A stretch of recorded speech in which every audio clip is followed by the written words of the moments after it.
Hi, Sally Walker here, your hormone and slow age expert, and welcome to Diet Week. This is the week which I have dedicated to everything you need to know about diet and dieting.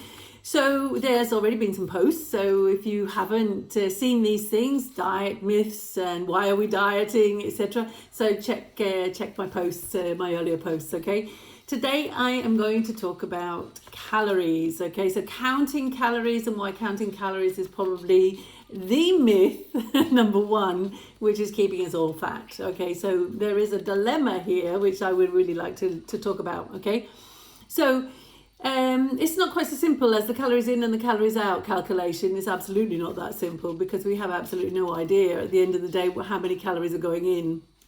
So let's talk about why I would say such a thing. Yes, okay.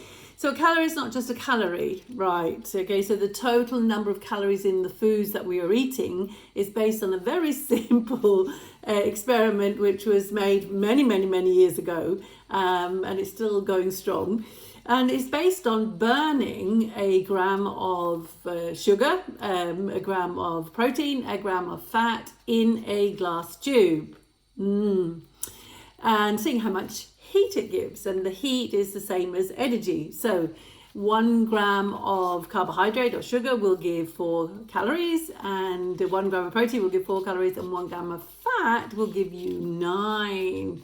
So hence all the focus on, if I don't eat so many fat calories, then I am going to be able to lose weight, because if I eat less calories than I am using, then I am going to burn something else. I'm going to lose weight. We hope it's going to be fat, obviously, but we're not quite sure about that, are we?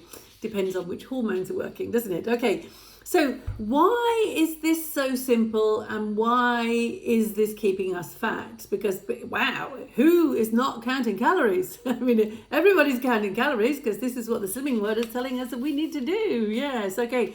So much of the dietary advice is based on this simple equation, and basically, folks, it does not work. Why? Well, let me tell you why I believe it doesn't work. So one most important thing is, when you look in the mirror, what do you see? Do you see a glass tube? No, we don't see glass tubes, do we? We see human bodies, yes. And this is fundamentally very important, because we do not burn the grams of fat, protein and carbohydrate like it will be burned in a test tube. We burn these molecules very differently. Yes, okay.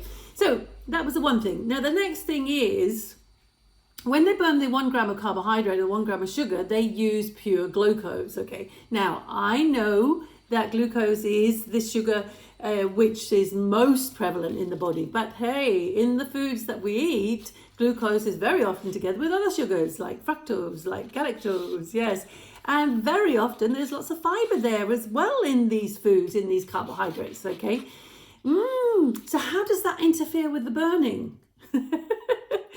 Yay, yeah. So we don't just simply put dextrose, which is pure glucose, we don't simply put that in our mouths, do we?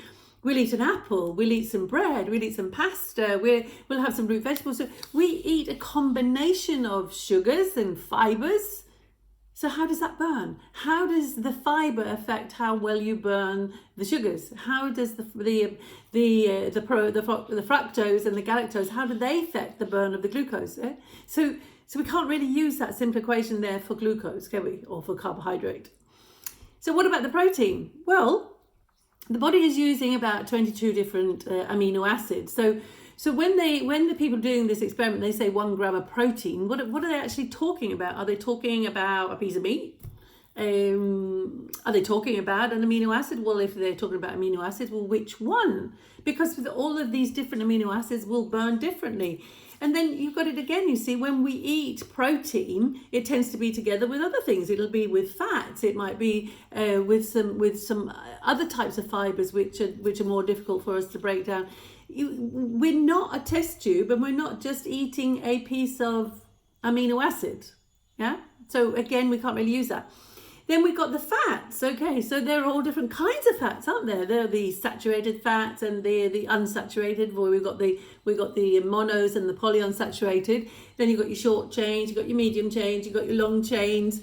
So which fat is it that they have used to get to this 9 calories? Yeah, and again, very often the foods that we eat that have fat will be a combination of those different types of fats, combination of the different lengths. Now we know that the medium chain fatty acids are really quickly burned, where we know also that the long chain and the very long chains of fatty acids, they take much more to be burnt or to be metabolized to make energy. So we don't do that very well, so we'd rather store them. Okay, so which fat did they use? We have no idea. And whether it's a combination, or was it just a simple short chain or medium chain fatty acid, we have absolutely no idea. So this is a major reason why it's going to be very difficult to say, oh, when you eat that food, there are so many calories from fat, and there's so many calories from proteins, and there's so many calories from glucose. It's very difficult to do that. It's not possible at all.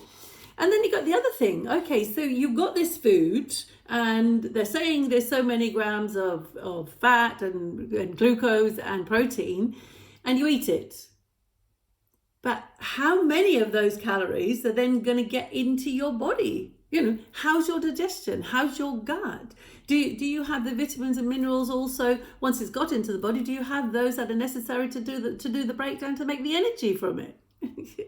There are so many things involved with getting the food here, or the grams of proteins and fats and glucose from your mouth or from the food and into the body, and there's loads of things that can go wrong there, so you actually have much less than what you were actually eating.